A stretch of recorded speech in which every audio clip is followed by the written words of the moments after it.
شاخه‌های شسته باران خورده پا،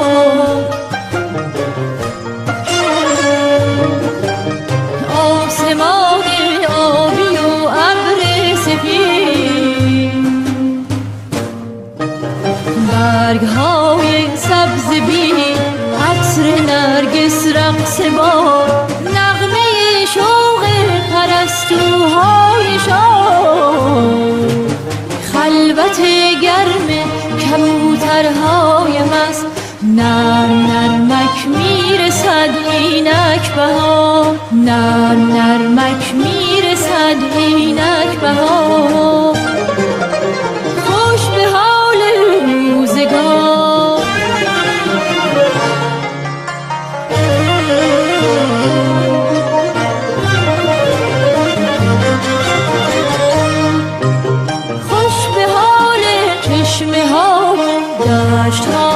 خوش به حال دانه ها و سبزه ها، خوش به حال غنچه های نیمه بار،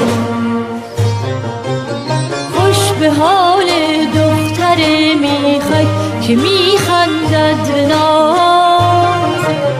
خوش به حال دختر میخک که میخندد به ناز.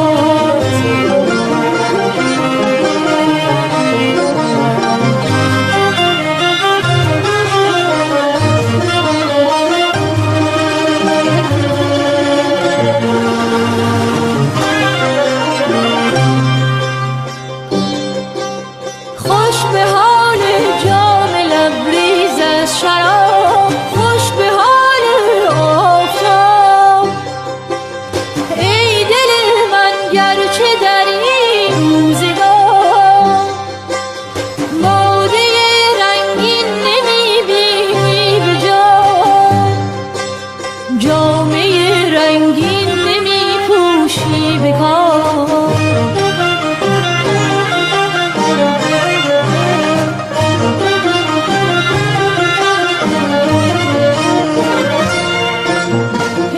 دریغ از تو اگر چون گل نرقصی با نسیم، ای دریغ از من اگر مستم نسازد آفتاب، ای دریغ از ما اگر کامی نگیریم از بهار.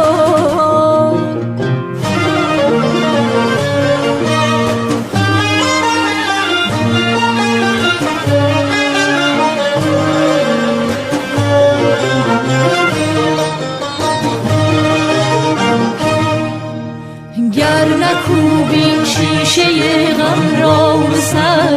هفت رنگش می شود هفتاد رنگ، گر نکوبیم شیشه غم را به سر، هفت رنگش می شود هفتاد رنگ.